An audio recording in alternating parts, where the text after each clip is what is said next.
Alrighty. Hello, guys.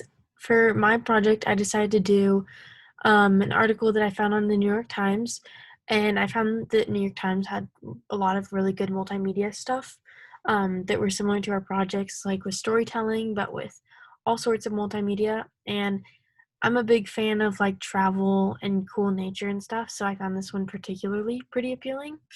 It's from the Voyages issue, which is probably a recurring sort of journal that they do around different places. So I did this one, and I believe, I don't know if it's written, it's not very clear. That's something they could do better, by Jimmy Chin. Um, but I really like how this is, when you open the article, it's got the big mountain, and it's got the space, and it's really cool because normally you'd see it at night and stuff, and it was just a different perspective that the normal viewer wouldn't be able to see. And I like this simple white font with all the capital letters. I think that's really effective, and it just really tells the story of it being like bold and things like that. And then so if you scroll up a little, like the font, as you can see, goes away, and then it rolls into the video. And I just thought that was super, like, that captured my attention when I first saw it, especially since the video started right as you start scrolling. And as you can see, it still like covers up like when you scroll. I just think that's awesome. And I like how they use a vertical video instead of the horizontal. I think that's a new perspective and kind of gives it more of a raw feeling because of, Snapchat and things like that. It makes you feel like you're there. See all their faces just being candid and stuff like that. And just the big orange rectangle just in the middle, I think that's really effective, even though it's so simple. And that just might be me personally, but I really like simple.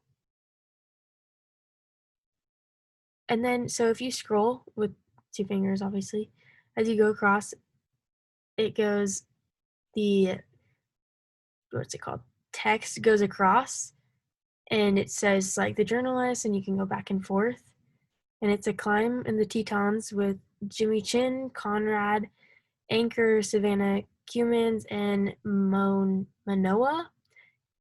Anu. I messed that up, but that's okay. But I think this is really effective too, because it just scrolls across and then it goes away. It's like a loop. And then it's glitching a little. Okay. And then as you scroll down more, it just says more about the um, Jimmy Chin, who I believe took that first photograph. Um, and it's on simple white. It's has a lot of white space on the both sides of it, which I think is effective because if you see in the middle the rectangle, it just keeps it all in line and isn't like spread out or anything like that. So it's the storytelling piece, and I like how it has a lot of, it's written by him, but it's kind of in a third person format where it's like an interview, which I think is kind of neat and different. And then again, as you scroll, it goes to a different part of the Tetons that another one of the journalists took the photos, and then it just shows them. I thought this was really cool too, particularly because the journalists, like, they documented their own time instead of another person's time. It was their own time that they spent and just wrote about that, which I think is really intriguing. And this is the same thing with the candid footage. It's not perfect or anything, and I think the black and white is also super raw and nostalgic almost. Makes you feel like you're there. Again, with the scrolling text, and this time it's a quote. A lot of times it's just pure suffering, but you can look back and feel the growth. Savannah Cumins. So they really just wrote about themselves in their own time, which I think is cool. Then we got more of Jimmy Chin. Oh no, that's Manoa, taken by Jimmy Chin.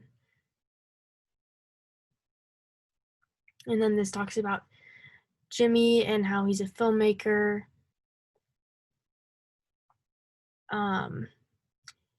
They actually, something that's really cool to me, they directed the documentary Free Solo, which is one of my favorite documentaries.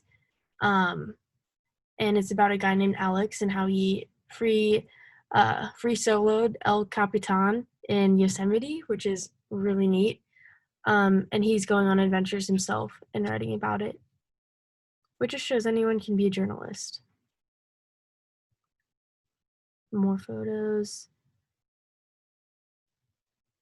and then a selfie, which again just keeps with the raw storytelling, which is what I really think they tried to do here. You can only get this in the Alpine Salon, Jimmy.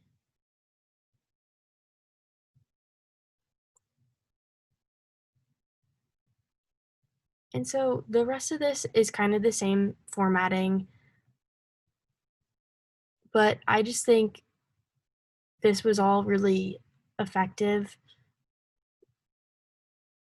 especially since they put themselves in it, which could be a thing we could take into our own projects, is describing our own experiences and even somehow putting us into the shoes of them. Um, Getting quotes, maybe if we see something um, of our team members or what we experience, kind of writing it from our perspective. I think that gives it a raw feeling to the reader and makes it relatable. And then we'll get to the end here, and then it just kind of talks about the end here and has a lot of comments, and was shared a lot. So obviously this was really effective. New York Times does it a lot, and I really enjoyed this piece. Thanks.